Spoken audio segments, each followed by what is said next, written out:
welcome back, listeners and viewers. We're here with another episode of the Power of Nine podcast. I'm your host, Aaron Eggert. Today's guest is a business attorney with a focus on transactions and contracts in real estate, governance, M&A, and is even diving into one of the fastest growing sectors in Minnesota, cannabis. Let's do this. And let's share the journey of my friend, Ailana McIntosh. Ailana, welcome to the show. Thank you, Aaron. Thank you for having me. I've been pumped wanting to have you on the show. The things that you, like I talked to in the opening, that you touch are fascinating, right? And in the business world, but then also we'll see where we go with this whole cannabis thing. Maybe you can give me a couple updates on what's going on in Minnesota on that. But at the end of the day, right? And at the end of the day, you've got a fascinating journey, and you know, this is one of those stories that I've been wanting to tell. So that's why I started this podcast. So thanks for being on the show. Yeah, you are welcome. Thank you for having me. I'm really excited to talk to the audience. All right. So I know you're in my C9 group, so I've gotten to know you pretty well, pretty intimately over the last year or so. Yeah. So I'm gonna jump right into some things. So tell me about you. You're like growing up in Minnesota. I know this is not where you were born, but it was definitely where you were raised. So where were you born? And then tell me a little bit about how you transitioned to the United States. Yeah, I was born in Vietnam. The youngest of 7 kids. We escaped in like 1978. We were sponsored here by Minnetonka Lutheran Church, and that was only after, we escaped and lived in a refugee camp in Malaysia for a year, and then ended up in Minnetonka, Minnesota. And, just my parents kind of lived in a teeny tiny garage-sized house. It was literally a garage. My what we called our American grandpa had this house with a detached garage, and he converted it into a two bedroom space with one bathroom.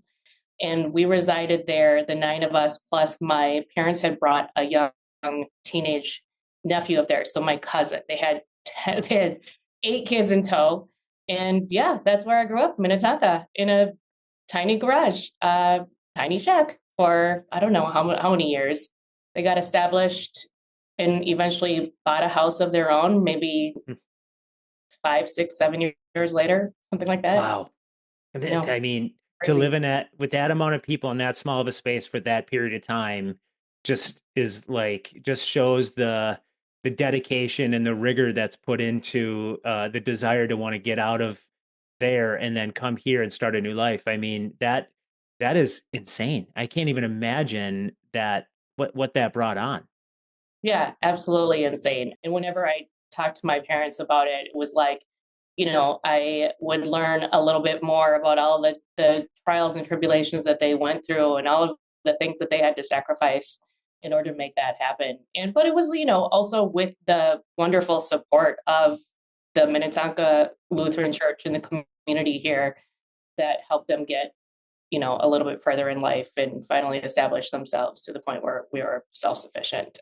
And my older siblings had to work, like they were teenagers, and, everything that they did to help support the family was definitely key in all of that too. So how old were you when everyone moved here? So I was 2 when we left Vietnam, and I was 3 when we arrived. And those that are doing the math can now figure out how old I am. Yeah. All right. So that's none of their business. We can just breeze right over that. Let's forget it. So tell me a little bit about all right, so you've got older siblings that you said were in their teens. Was there any knowledge of English by anyone in your family when y'all came over? No, not really. I think they knew how to say a couple words. They spoke no English. We left with no personal items. In fact, when we were living in Malaysia, I found out many years later, we had food rations, but we were never really fully satisfied, never full, and so my dad did sell his gold wedding ring in order to buy more food. And then, we really had nothing. And they ended up, when they were here, they ended up taking ESL classes, English as a second language courses. And I remember going to classes with my parents when we were really young and, just kind of being in their daycare program or whatever and playing while they were learning how to speak English. Wow. So for you then, and when you're integrating into the United States and the cultures, I mean, talk about a totally different culture, right? Coming to Minnetonka, Minnesota, that is very crazy. Like, so Mhm. was it just part of your family, like the way that you guys were being raised then is that did your parents really want to push you to make English your first language and then also be able to learn to speak Vietnamese as well? Or like, how did you guys approach, and I'm kind of fascinated about the like, maybe I'm a dummy, but like how you could pick up on a language that quick to where you can integrate into a society, whether it be through ESL or whatever, is also fascinating to me. Like how your parents made this work is just, ever since the day that I met you and I kind of heard this story, like it's one of those things that kind of chirps away at the back of my head of just like, how do people figure it out? Like that Yeah. is insane. Well, I mean, for me, it's I was like learning how to speak for the most part when we moved. Right. And I was two. I mean, I was speaking Vietnamese, but not a ton. I mean, how much are you speaking at the age of two, right? Like just a little bit. So I kind of always think of like learning English and Vietnamese simultaneously, and was like dual language kid. My parents always spoke Vietnamese to me at home. In fact, my dad spoke several languages, like six, or he claimed to have like, been able to speak six or seven languages. Wow. I don't know how well in all of the other languages, but he spoke Chinese and stuff like that. He would Wow. like sometimes speak Chinese around the house with my mom, or and when they didn't want us to know what they were saying. Yeah. Right.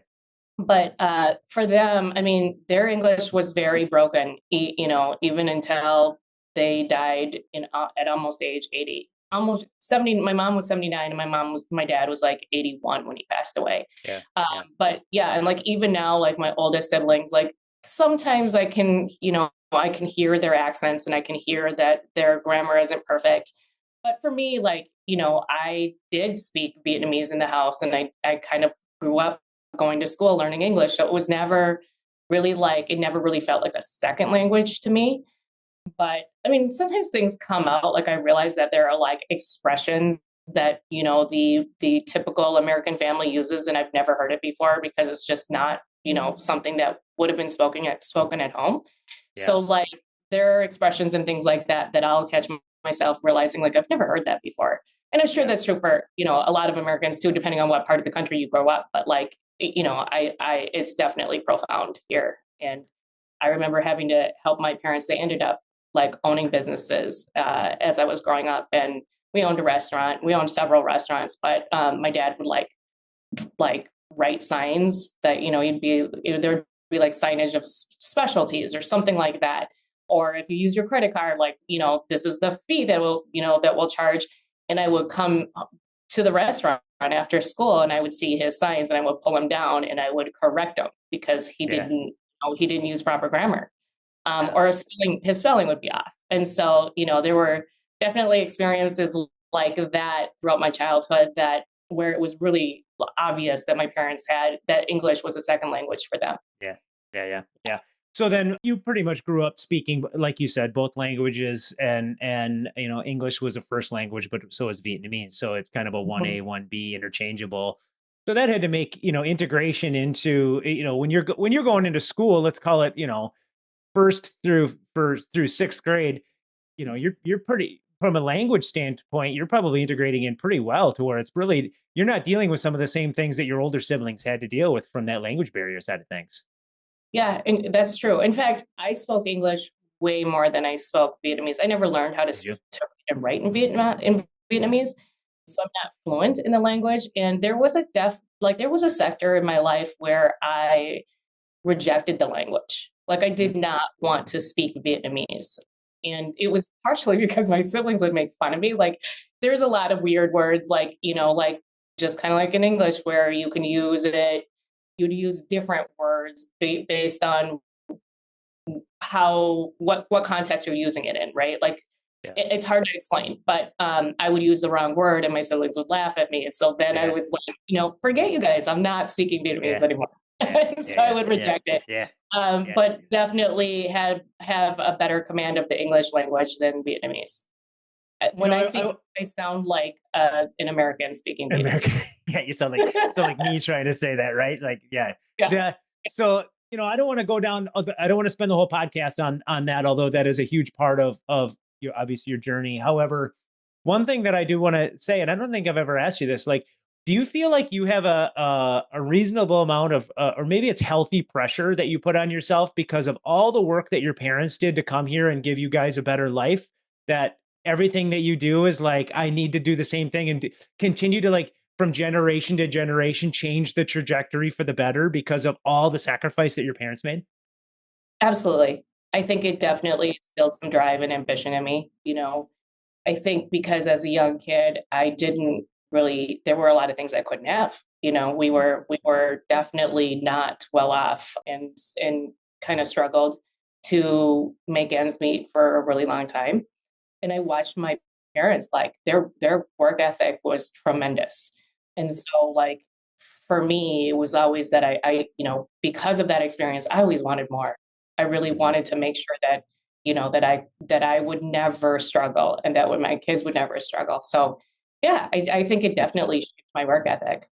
Yeah, yeah, yeah. So as you're growing up, then let's just kind of mush all together: elementary school, middle school, high school. Were you a good kid? Like obviously you're wicked smart, right? You don't get to be an attorney and at the level that you're a partner that you're at without being wicked smart. But like that sometimes that comes me. I was a late bloomer, right? Like I didn't really figure some shit out until I was maybe 22, 23, 24, where I was kind of a dipshit before that, where like, did you feel like you were a good kid and a good student all at the same time? I was definitely a good student. I would tell you that I was a good kid, but I was the black sheep of my family. Yeah. Interesting. So, I mean, good in the sense that like I could definitely follow rules when I needed to, but I was kind of a rebel in some ways. I mean, in my teenage years, I was a rebel, but I mean, I always stayed on the straight and narrow. I like would go to school and like do everything without being asked. I got straight A's and kind of always made sure that I was staying on task. But I did a couple of fun teenage things that we don't need to talk about now. You talk about, yeah, we'll leave that off this podcast. Yeah. What about other things outside of like just classic studies and stuff like that, extracurricular activities, stuff like that? What were you into? I played basketball when I was growing up until like 10th grade, all 5'2" of me. Right.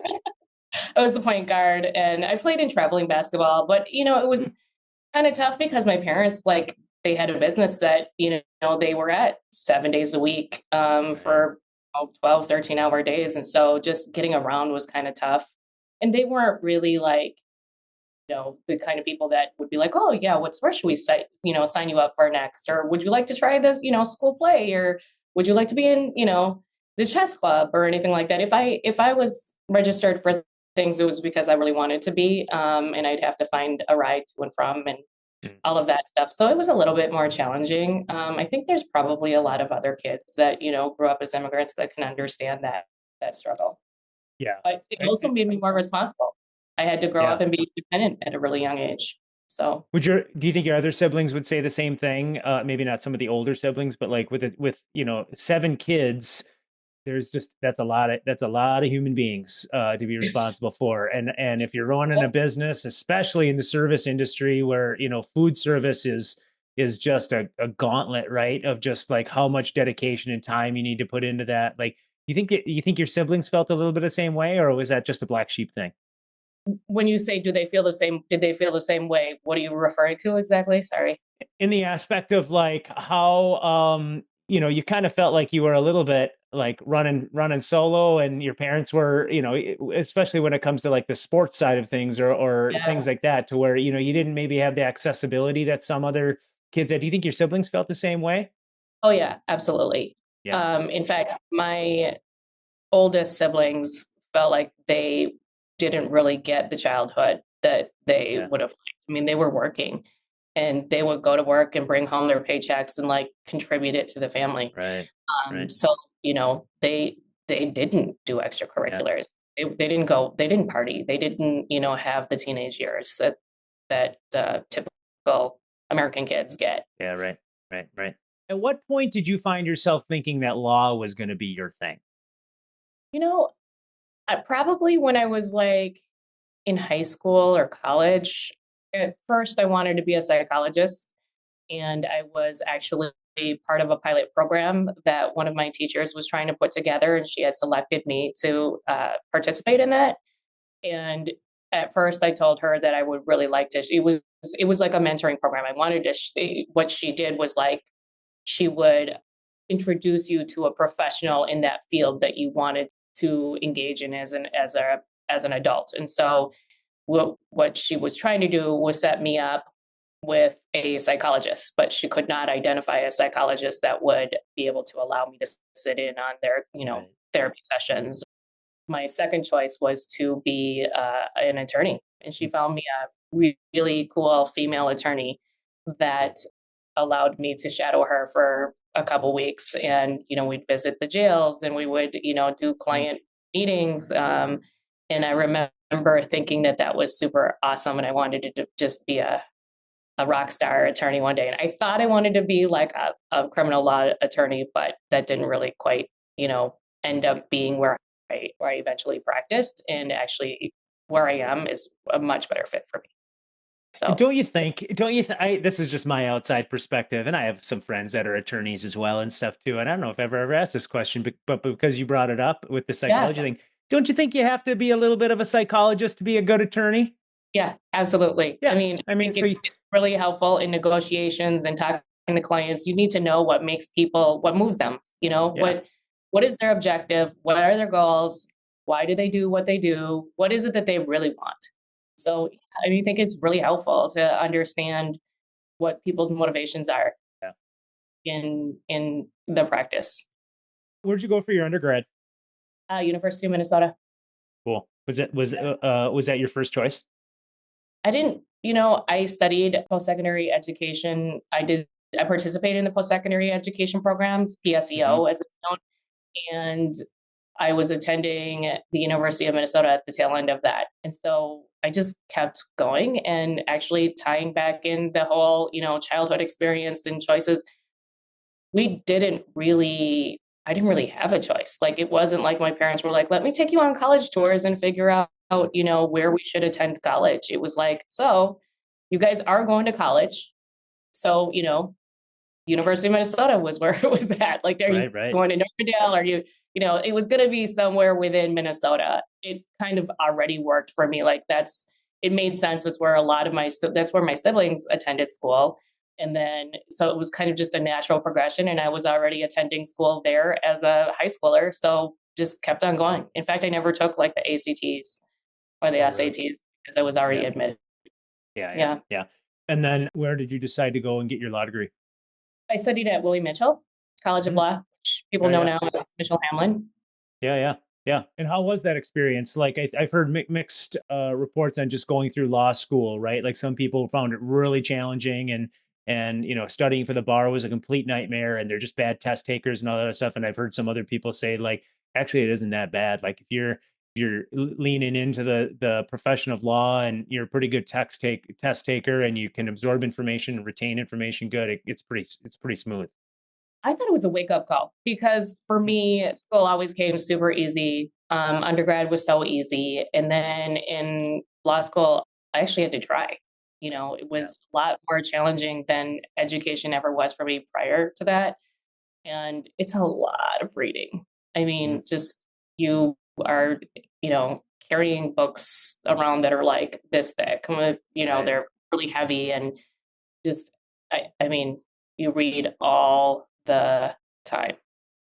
So I Yeah. don't know. So It wasn't horrible, but it was definitely a lot more challenging than I expected it to be.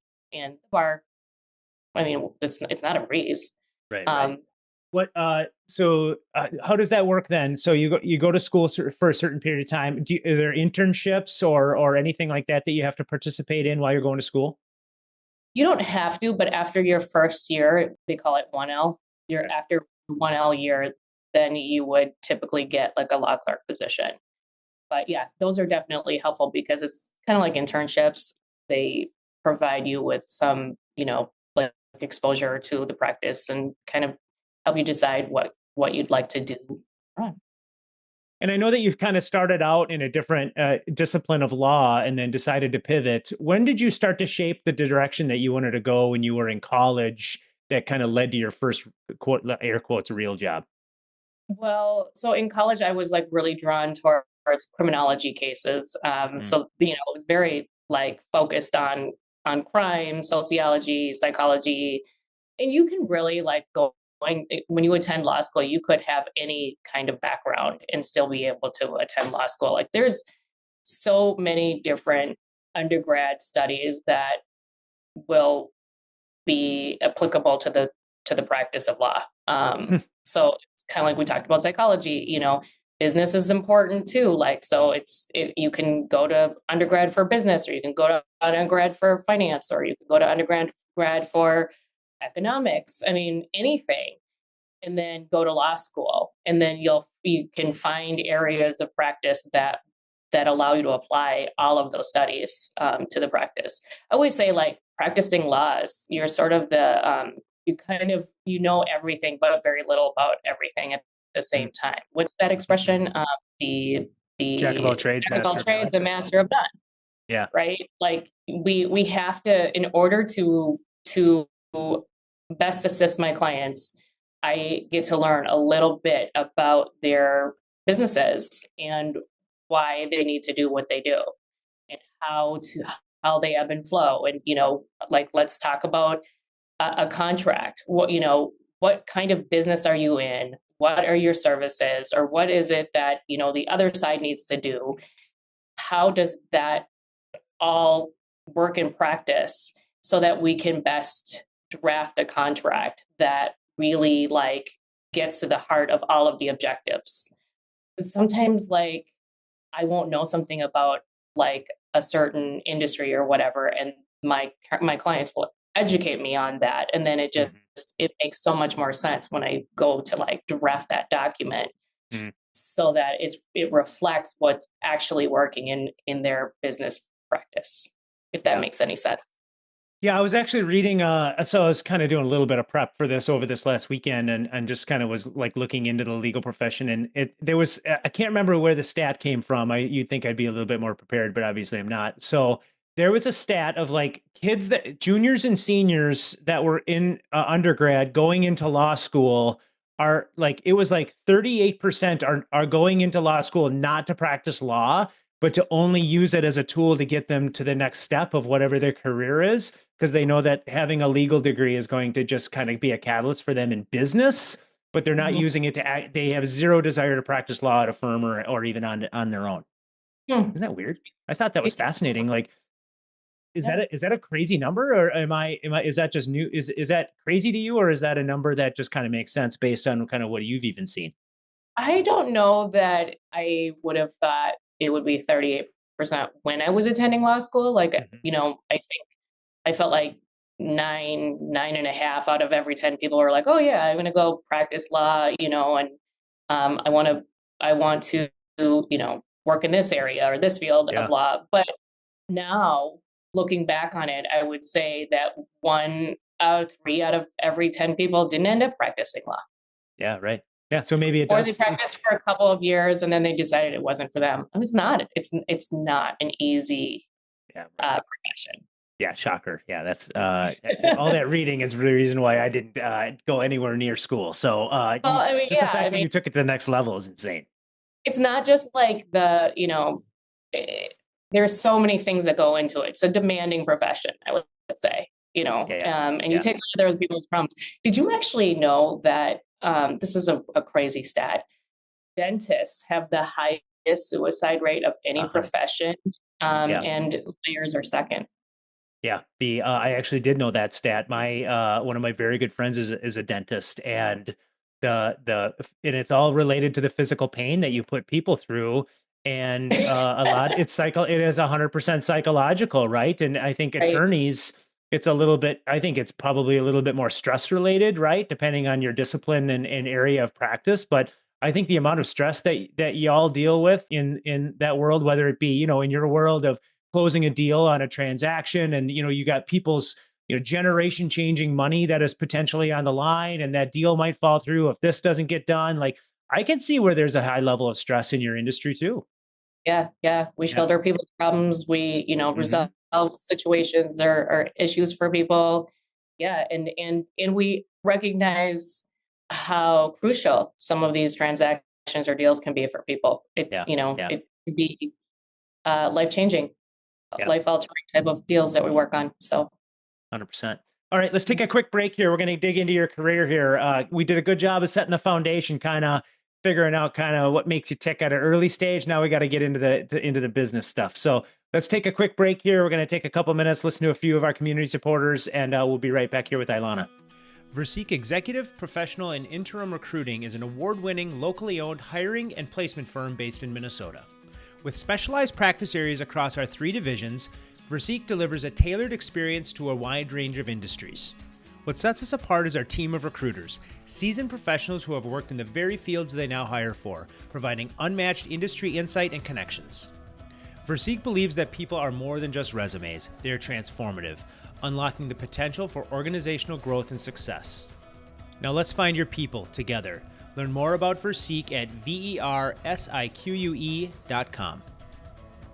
Barton, Walter & Cryer CPAs and Business Advisors is a full-service CPA firm providing premier accounting, tax, and consulting services to a wide variety of middle market and small businesses, primarily throughout the Twin Cities Metro and Upper Midwest. Drawing from diverse and varied experience with large Big Four organizations and boutique accounting firms, our team of CPAs and tax professionals delivers innovative, value-added solutions for our clients throughout personalized attention, diligence, and breadth of knowledge. From day one, we've built long-lasting relationships with our clients based on mutual trust and dedication to growth and long-term financial success. Our approach is client-centered.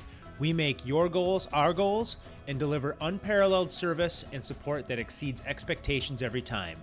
Find out more at bwkaccounting.com.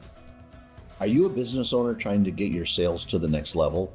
Have you tried things like sales training or swapping out your sales leader or even salespeople and that didn't work? If I described you, we would love to talk to you at Pivotal Advisors. Many times that sales growth gets halted because you don't have a good sales foundation in place. Your salespeople might not be chasing the right clients. Maybe we're not differentiating enough and really holding our value. There might not be a repeatable sales process in place. Everybody's doing it their own way. Or possibly lacking accountability. I could go on and on. There's several different components to that. Without these proper elements in place, growth is really difficult. To learn more about how we can help you, please go to www.pivotalitadvisors.com and we would love to talk. Are you a local business owner looking to take your enterprise to the next level? Look no further than Security Bank and Trust Company, your partner in growth. Our dedicated team of smart, experienced bankers understand the unique challenges and opportunities facing businesses like yours. With personalized financial solutions and expert advice, we're here to help you succeed every step of the way. From tailored business loans to cutting-edge digital banking services, Security Bank and Trust is committed to your success. Experience the difference a local bank can make. Visit us today at any of our convenient locations or online at security-banks.com. Security Bank and Trust, growing together. Kaisa Wealth Management treats each client like a member of the family. Acting as your personal CFO, we are fiercely devoted to your financial prosperity. At Kaisa, our wealth strategies are aligned with your core values, creating a wealth plan centered around the legacies you wish to create. This is our Kaisa commitment. Our wealth strategies are dynamic and tailor-made for your long-term goals because as a family investment firm, excellence in service is not just a promise, it's our baseline.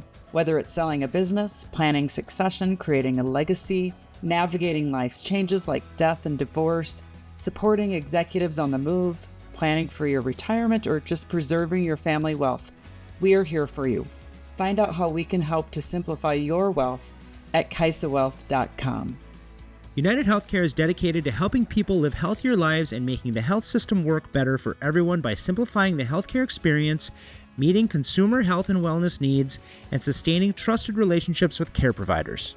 UHC is continually focused on building a modern, high-performing health system via improved access, affordability, outcomes, and experiences. With a network of over 1.6 million physicians and healthcare professionals in over 6,000 hospitals, United Healthcare is dedicated to connecting employers and their employees to better health by offering quality benefits designed for affordability.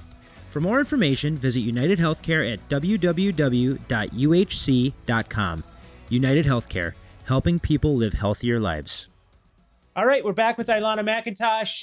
We're going to dig into your career here, set the foundation, like I said before the break, on your trajectory and in the United States here, and then obviously through your schooling and stuff, which lends me to wonder, like, you go through all this schooling, you've got all this stuff, you decided you probably wanted to get into like criminal litigation, things like that. But I think there's maybe a little bit of a pivot there. What was your first quote unquote real job heading into the business world? Well, I mean, I said as shared with you before, like I worked my entire life, but and I would say a lot of those jobs were real jobs. But my first like legal practice job was product liability litigation defense. Interesting. And so, what does that mean? Let's say it in a way that the goofballs like me out there can understand it. Yeah. So what I did was represent large corporations in any, product claim. So if there was somebody who claimed to be injured by a product and they sued the corporation, then I would represent the corporation. Actually, so the most interesting kind of crazy frivolous case I ever dealt with was a lady who we represented a food manufacturer in town who made vegetables. And this woman asserted a claim that she had intentional infliction of emotional distress because she was a vegetarian. And she opened a can of vegetables and almost consumed a caterpillar that was inside the can of vegetables. Yeah. And so therefore we owed her $1 bazillion because, she was so emotionally distraught that she couldn't function in society anymore. You hear about that stuff, right? From at a corporate level. I think, being in the Twin Cities here, we've heard a lot about like how some organizations have affected our drinking water. I think we've heard about, you hear about all that stuff. McDonald's, someone pours a hot coffee in somebody's lap and they want to sue them for $5 million or some shit like that. Like, you hear about that stuff, but you don't really think about the people on the backside that are the counsel for those. And you got to live that for a little bit. So I can imagine, that just being an example of one of the stories. I'm sure you got a bunch of other ones too in a short period of time. Yeah, we did. There was a claim against the same food manufacturer who made these, snack bars that were kind of crunchy. And there was a woman who sued them because she broke a tooth while consuming this bar. And, of course, you go into the dental records and trying to defend these cases, you go into the person's dental records and it turns out that the tooth she broke was a temporary tooth that was supposed to get switched to a permanent tooth or replaced with a permanent tooth like a year before. And she had never done that. So it's my client's fault that her tooth broke because she was consuming this product and it never should have broken because the product was too crunchy, according to her. Yeah. So that's the claim. There's always those crazy little things. And we got that one thrown out. I think it was in like Pennsylvania or something. So I was traveling. It was a nationwide food manufacturer. How long did you stay in the corporate world? Still in the corporate world, but like the product liability defense stuff was maybe 2.5 years. Okay. And then my law firm disbanded and I went to work at a different firm doing toxic tort litigation. So also product liability defense, but it was asbestos claims.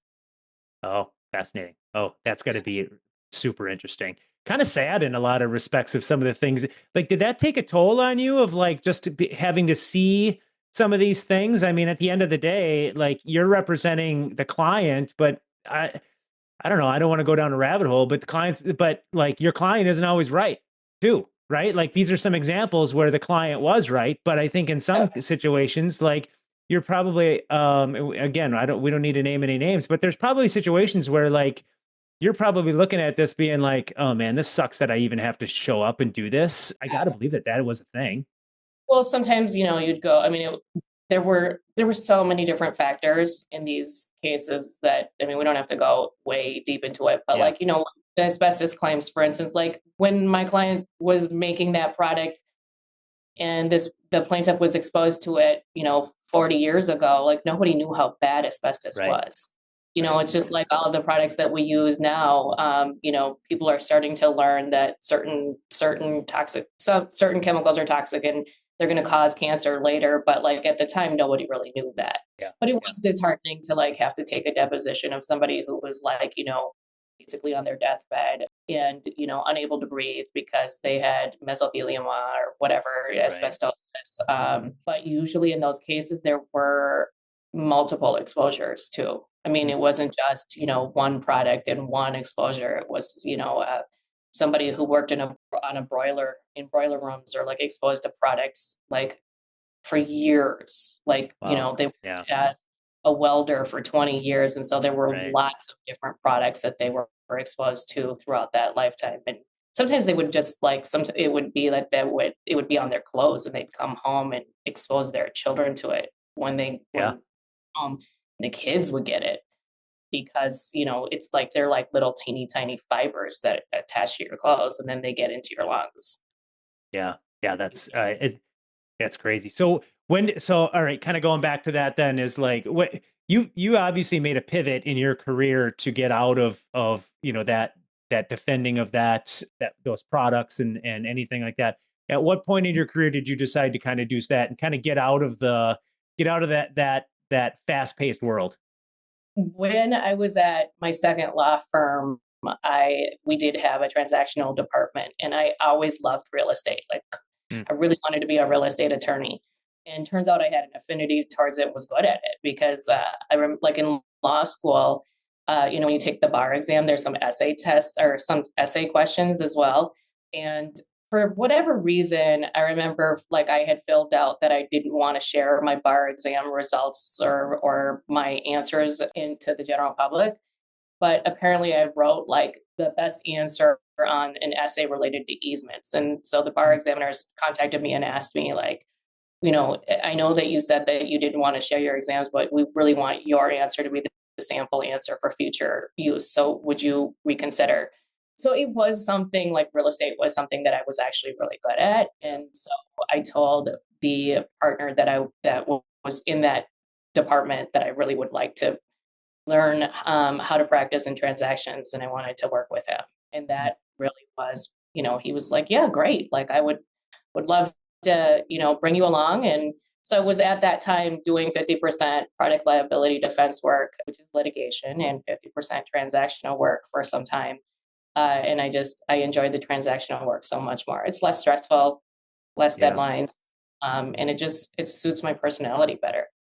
You know, one thing I think about is you know, you being a kick-ass professional in this industry, and then also, you know, I know that you've got kids and you've got a husband and you've got a family at home. Like, how did like this is a very demanding industry, and you're kind of at your clients' beck and call a lot of times.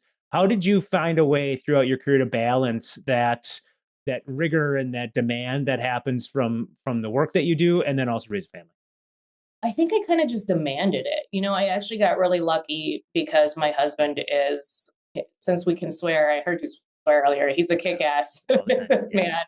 So, you know, it allowed me the opportunity to just kind of say, no, I'm not working full time. You know, I'm going to take some time off to raise my kids. And I thought I was going to take some time off to raise my kids, but I ended up being a solo practitioner. I worked from home while raising young kids for a period of like 5.5 years or 6 years, something like that.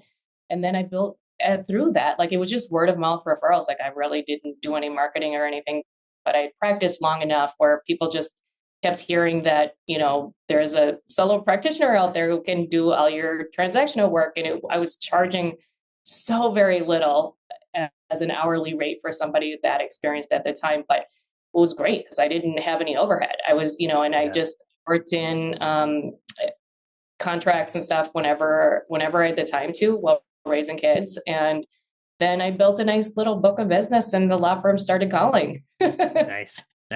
Yeah. So that was a recruitment effort on their part. Yeah. So like they saw, sweet. Yeah. Sweet. So this is my second time at Helmuth and Johnson, and the first time that I went back to work for a law firm or work with a law firm, it was with Helmuth and Johnson. So yeah, I've been here twice now. What was about that firm that brought you back? And that I will say, like, all the conversations we've had is that you're very happy there. You're content there. Like you found what I feel like I'm gonna use this word lightly, but a home there. And so, what was it about it that brought you there as a partner? And then we'll dive into some of the work that you're doing now. Yeah. So actually, they had offered me employment when I was a solo practitioner, and I decided that I wasn't really quite ready to, go back into the working for somebody else. It's really nice when you work for yourself, to be all the shots and stuff.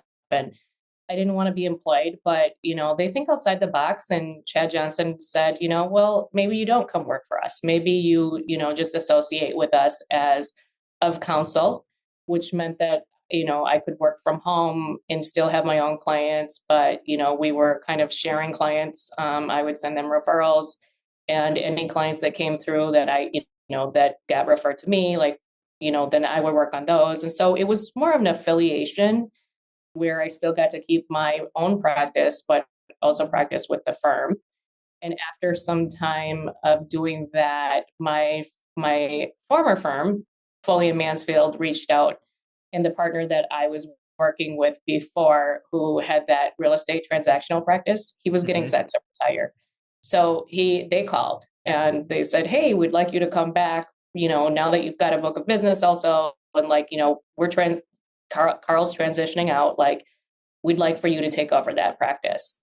And I, again, didn't think like I was ready to go work for another firm full time or be employed by anybody else. But we started talking some more, and the fit was right. And so I went back to Foley and Mansfield, or I boomeranged there once and I boomeranged here once. Yeah. So, because I was at Foley and Mansfield, worked on my own, came to Helmuth and Johnson, worked associated with them for a while, went back to Foley and Mansfield, and now I'm back at Helmuth and Johnson. Yeah. How long have you been back at Helmuth now? A little over 2 years. Yeah. Yep. And what was it about that firm that made you want to stick there? Helmuth and Johnson? Yeah. I think, they are very much an entrepreneurial firm. If you have an entrepreneurial mindset, you're going to do pretty well here. And we represent a lot of businesses, big and small. And so, they also have a lot of different practice areas that are a nice fit for my clients. In the time that I was gone, I think that they've built up a couple of other departments. They've got a great real estate department. We've got estate planning and family law. It felt like it would be a good home for my clients as well, because of the practice areas and the services that we offer here. So, and it's close to my house. So that was nice. There you go. That little bit of proximity to it doesn't hurt. So, you, like I said in the opening, you focus on transactions, and you've talked about this throughout the podcast here. So you focus on transactions, M&A. I maybe misspoke a little bit that you're not in corporate, but I still kind of don't think so, because you're working for a firm, but you do corporate governance, which is super cool. But I think the coolest thing, one of the coolest things that I guess I didn't know about just this world is that there's special certifications that you can get related to real estate. And there's not a lot of people that do what you do that have them. And I think it's because of the time that you put into it, the education that you need to consume. And then obviously there's that test taking. But you just recently got that certification. What is that? Yeah, it's called the MSBA Real Estate Certified Specialist exam or certification. You have to have had, met a bunch of certain qualifications in order to even apply to take the exam. And then it's a 4-hour exam only on real estate, but it can touch all different facets of real estate.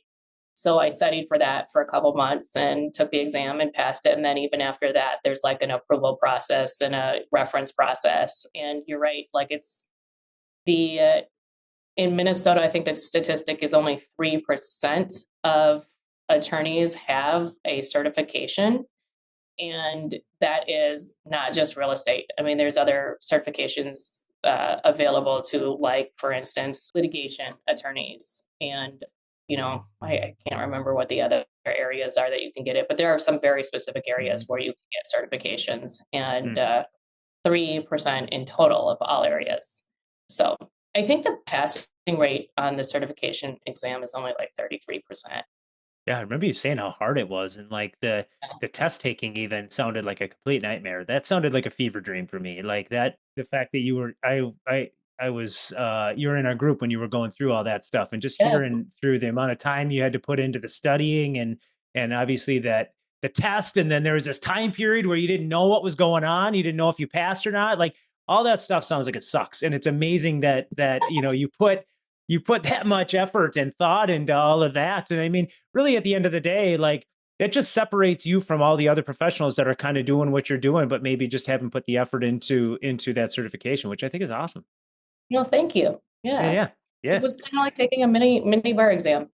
Yeah, that's what I kind of assimilated that in my head, but I'm glad that you said that because I didn't want to dilute the emphasis on the bar exam, and I didn't want to dilute the emphasis that you're putting on this real estate certification. So I feel like that to me was a good assimilation. What's going on these days in the cannabis world? So we're recording this here at the end of March 2025.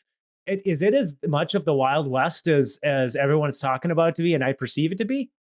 Well, it's a little wild, because we have a different system here in Minnesota that's taken forever. I think people always ask me, like, well, why is it taking so long? Like, cannabis was legalized over a year ago, year and a half, and now they're just now, accepting applications for cannabis licensures. And there was like a, application process for social equity that took place, I think it was in February of 2025. And that kind of was like a huge, long drawn out process. And part of the reason that it took so long is that, and I'm not, I don't claim to be a cannabis specialist. Right. Carol Moss from my office is like way more in tune with it. She's like been involved since the, day they started trying to push for legalization. But I've been involved because cannabis businesses are basically just businesses. They're Right. businesses that make a cannabis product.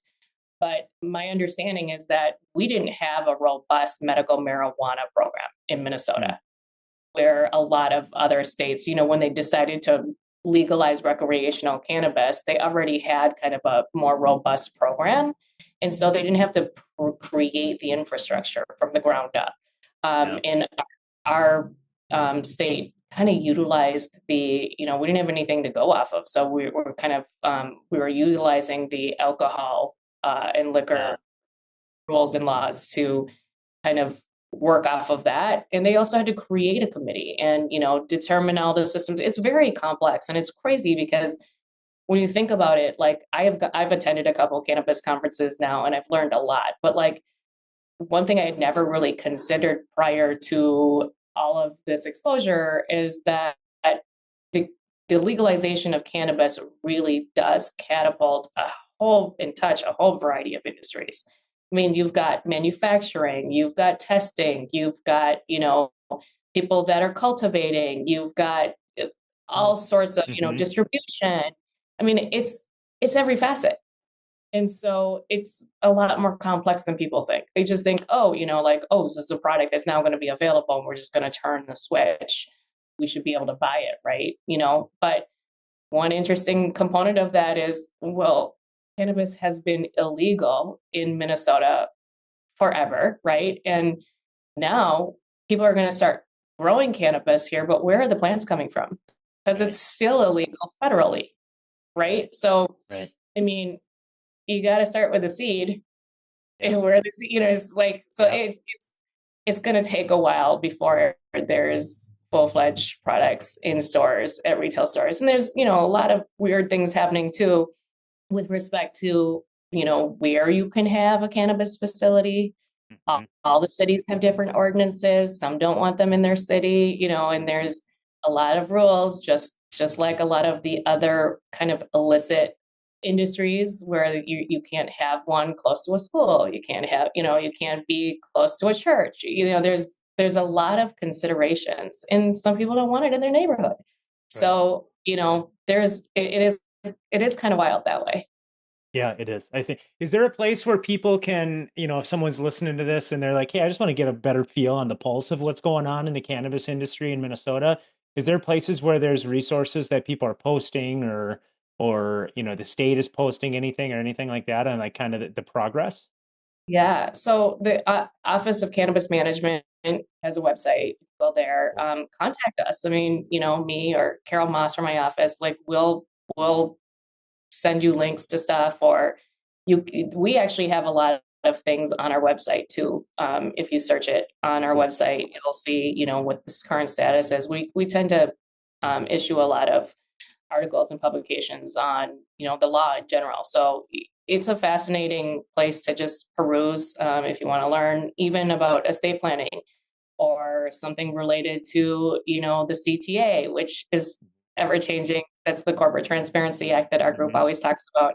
It's on, it's off, it's on, it's off. It's it's I heard it's changing. off now. I heard it's Yeah, off it's now. off now. Unless you're a foreign entity, then but if you're a US based entity, it's off now, is what I heard. As of today, March 25th. Yep. Yeah. That's true. TV. But Yeah. there's so our website has a lot of information that will provide updates and backgrounds on all of those different practice areas. It's a good place to start. One of the things I've learned not learned to, but I appreciate about you is you do a great job of balancing, the efforts that you put into your legal career, and then also the balance that you put into your life and, your family and things like that. So, being where you're at right now, what is it? How are you looking at the future? Like I think we've got a pretty good feel for like the type of work that you want to do in the legal field, but what are some of the other things you got on the horizon for yourself? I feel like I'm in a really good spot right now. Like, I've got a really good book of business and wonderful clients, and I actually enjoy a lot of them and spend a lot of time with them on a social front too. But my family, we love to travel together. We love to eat good food. I'm a chef, so I cook a lot at home, but we also like to go out and try all the new restaurants stuff. We're traveling over spring break and just trying to spend some time with these teenagers that I have until, while they still want to hang out with us and until they catapult into like adult world. So tell me about the dynamics of your family. And whatever you're comfortable with sharing on into the ether, but people can find anything they want on the internet if they really want to. But yeah, just tell me a little bit about how your family dynamics are working out. Yeah, you kind of alluded to that. I'm married and I have 2 kids. Been married for 20 years. Sweet. I know it was kind of crazy. But yeah, my husband's great. He's also in the business world. He's working from home right now remotely because his company is not in Minnesota, but so many of us are, right? Yeah. And then the kids they're teenagers, just living their own lives, very busy, very active, very social people, like their mom. And yeah, just trying to keep them together. They do a little bit of work on the side. They've got some hustles that I manage. So good. Yeah. I've seen some of those. I've seen some of those in advertising. And if you're comfortable sharing, I think you should share because I think one of the cool things that you've been able to do with your family, because you have a very beautiful family, is that you guys do some like family modeling and with some brands that are local here. So where can some people find you in that respect?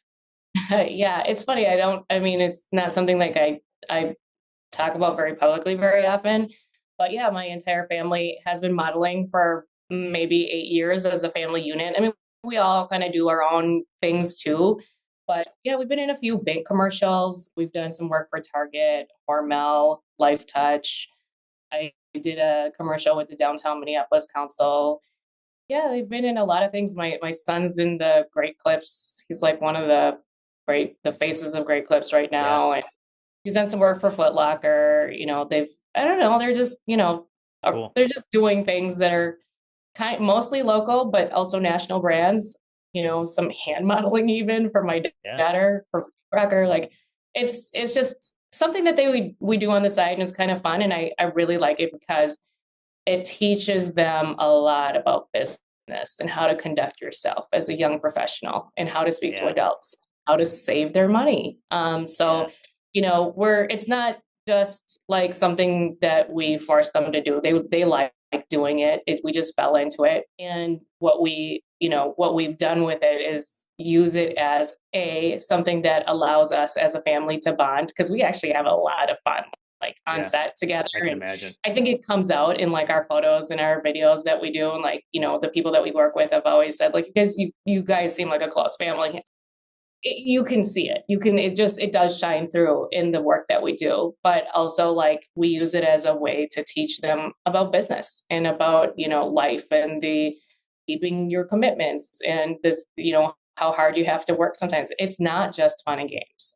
It is actually a little mini career that they have. So, yeah, we've learned a lot from it, and they also get a lot of perks. They like that. I mean, when my son did some work for Foot Locker, they sent him home with any pair of shoes that he wanted, and he thought that was the best thing in the world. I mean, he was like a 9-year-old boy, got to pick out a pair of shoes for himself and one for his sister. So it's great. Yeah, that's cool. I love it. All right. Let's take another quick break here. We're going to do 9 questions, dig in a little bit deeper on some things that you have no idea what I'm going to tell you, and then or ask you. Yeah, good times there. And then we'll share how people can get a hold of you when we wrap that up here. So let's take a couple of minutes, listen to a few more of our community supporters. We'll be right back here with Ailana. The topic of talent is hot in organizations of any size, and I would argue none more than small to mid-sized businesses. That's why it's crucial to have a partner to help you navigate all the HR idiosyncrasies so you can focus on working on your business and not in it. Insperity is a full-service HR partner with a high-touch, high-tech platform helping owners work through challenges like employee retention, company culture, and benefits, just to name a few. Do yourself a favor and explore all they have to offer at Insperity.com. Insperity, HR that makes a difference. When you think of a typical CPA firm, you probably think of tax planning. Well, that just scratches the surface of what Boulay offers their clients. By providing smart, in-depth thinking from experts in accounting, audit, tax, and business consulting, they know what it takes to achieve financial success. Whether it's protecting your business, building your wealth, or securing your future, you can count on Boulay to go beyond addressing just financial matters and providing you with tailor-made, workable solutions. Learn about all they have to offer at BoulayGroup.com. Boulay, helping you get there. Are you looking for an insurance partner who is as invested in your success as you are? Christensen Group is Minnesota's largest employee-owned independent insurance agency.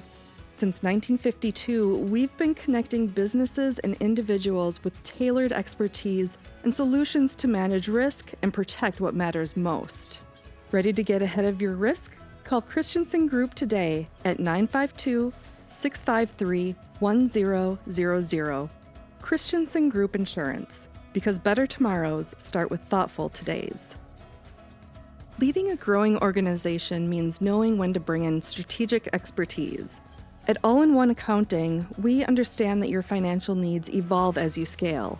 We're more than just accountants, we're trusted partners who align our expertise with your vision, driving sustainable growth through expert financial leadership. From day-to-day bookkeeping to high-level strategy, we help you grow profitability, protect your assets, and amplify your impact. Consider us your partner for both immediate financial clarity and long-term strategic success. Connect with us at allinoneaccounting.com. Regardless if you're a startup just figuring things out or a medium-sized organization with a full team, having a legal partner by your side is crucial. Seiler Law is fiercely loyal to their clients and are passionate about removing headaches and roadblocks that can pop up during the growth of your business. Whether you need general outside counsel, are planning a business transaction, or even need someone to guide you through the estate planning process, the team at Seiler Law are the advocates for you. Visit SeilerLaw.com to learn more. Seiler Law, where experience meets pragmatism. Tradition Capital Bank is a local bank that has the products and capabilities to service middle-market companies, nonprofits, and their owners, employees, and families by offering a high-touch approach paired with customizable solutions. Think of them as your nimble allies serving with generosity, care, and precision. Tradition starts with the assumption that there's always more to learn, try, and discover, aiming to find the best yes for whomever they have the privilege of working beside. From a foundation of trust, Tradition takes disciplined, smart risks to help people grow beyond what they even thought possible. Tradition Capital Bank is the second largest privately owned bank headquartered in the Twin Cities and with locations in Edina, Wayzata, and North Oaks, Minnesota, alongside their office in Scottsdale, Arizona. Tradition Capital Bank is committed to big bank offerings with a small bank ethos. Let their team be the friend you need in your next financial move. In addition to our amazing, prospering, and thriving level supporters, we want to shine a spotlight on our equally awesome evolving level supporters. Alliant, Bauer Design Build, Beyond Design, Cox Insurance, EOS, specifically Justin Cox, Tom Holleran, and Mike Jones, Madera Partners, Modern Foundation, and Sales Homie. All of the Coalition 9 community supporters can be found on our website at coalition9.com/community-supporters, or you can find the tab at the top. All right, we're back with Ailana, digging into 9 questions. I alluded to this earlier, but Ailana, can you confirm to me you have no idea what I'm about to ask you? Yes, that's true. And I'm scared. Good. All right. Good. All right. Good. I got a couple new ones actually. I'm gonna try out on you. So they're not bad, but they should. Nice. We're gonna test something new today, and just trust me. Okay. Question 1: what are 3 words that describe you? Outgoing, ambitious, friendly, warm. I don't know. Yeah, I'll take friendly and warm. That's a good. Those are symbiotic with each other. High level here. We don't have to get into details here, but give me a high level rundown of your morning routine. Ooh, I work out every day. Maybe sometimes 6 days a week, but mostly 7. Get up and go right away. I usually register for group fitness classes, and that's after I get the kids off to school. Sometimes before. I mean, I guess it depends on how ambitious I want to be that morning, but I always start with workout. Great. Cool. What do you actually enjoy spending money on? Travel. Yeah. Yeah, Makes there's you feel never good. been a trip that I regretted taking. Yeah. Sweet. What is your most used emoji? Probably smiley face. Smiley face? Yeah. Yeah. All right. Because of my personality. Just the plain old smiley face one, or are there any idiosyncrasies to it? Oh no, there's variations of the smiley face, depending on how much emphasis I want to place on it, I guess. Yeah. What is one guilty pleasure that you like to indulge in? Ooh, guilty pleasure. Probably red wine. Good guilty pleasure. Yeah. Nice. If you could bring back any fashion trend, what would it be? Ooh, this is a new one, isn't it? Geez, I don't know. Maybe skinny jeans, because the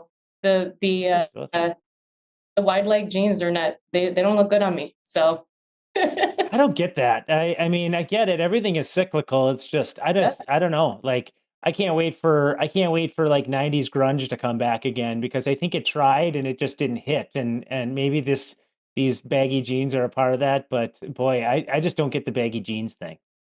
yeah, well, yeah. I kind of wish people would actually dress up some more. Like the teens are all wearing joggers all day. They don't. They're actually starting to wear jeans, which is crazy, because for the longest time it was like they wouldn't touch jeans. Yeah. But yeah, I think all things will come back eventually. It is cyclical, but I do love fashion. So yeah, I like your question. I pulled that one out for you. I saw that one on my list of things. I'm like, oh, I've never asked that. I'm going to ask that one of Ailana. What was your first concert? Geez, I think it was in junior high, and I think the group was called They Might Be Giants. Oh yeah, They Might Be Giants. Yeah, that's great. God, what was their? Yeah, that was a great band. That is, yeah. So I'm tracking there. That's about the 90s, huh? They Might Be Giants was a great band. Yeah, good pull. Where do you go? What's that? I said it's been a while. You had to make me go into the depths of my memory there. Yeah, dig into your hard drive a little bit. Where do you go for creative inspiration? I love being in nature. I love the beach. I love the mountains. Yeah, I am always inspired in those, in anywhere that's like just quiet, pristine, and beautiful. Outdoors, yeah, love it. If you could have one dinner with one person alive that is not your family or extended family, who would it be? Wow, tough question, Aaron. It's your 9th one, so that's the home run. Who would it be? Gosh, I'd probably say Michelle Obama. She seems fascinating.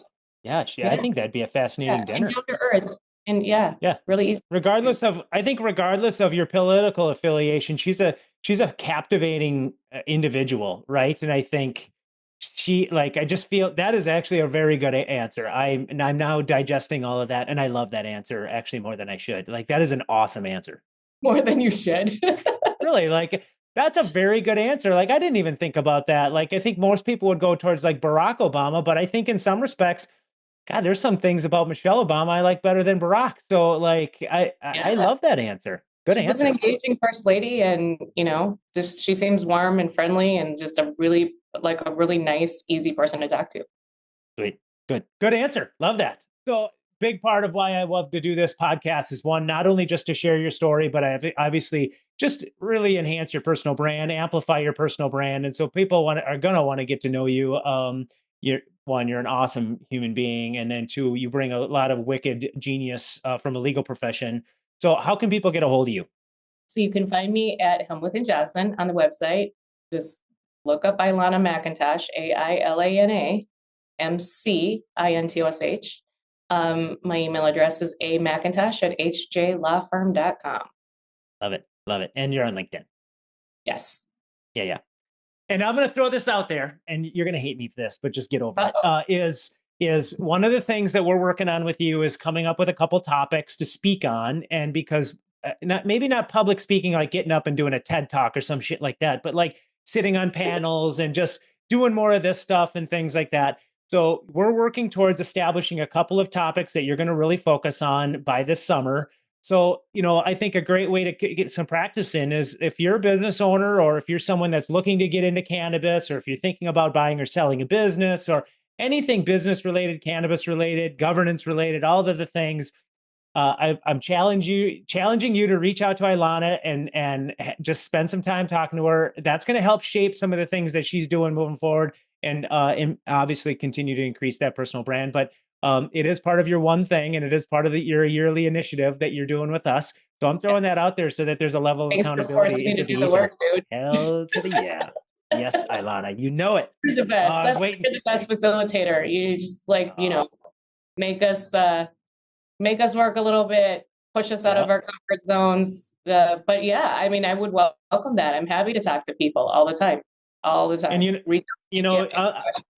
I get to see it firsthand, right? Because I think we've got a really interesting blend of people in our group. With the 9 people that we've got, is we're a little entrepreneur heavy, and then we've got yourself and Turbo and Brandon that are in the group, and you bring a different perspective. And I think that one of the things that we were missing was that legal acumen, but then also just outside perspective of the work that you do with entrepreneurs every single day. It has a positive effect, and we're seeing the flywheel happen over the last year in real time. I just am so pumped that you're part of our community. You make the C9 community better, and obviously our group better. So I'm just pumped to call you a friend and have you be a member. Well, you're the best. Thanks. I'm just going to hang out with you all day. You just make me feel good. Yeah, that's what it is all about. Well, I enjoy being part of it. Yeah, and I get to see you on Thursday, so it all works out. Yeah. All right. So on behalf of Ailana, this has been the Power of 9 podcast. I'm your host, Aaron Eggert, and I want to thank you for the privilege of your time.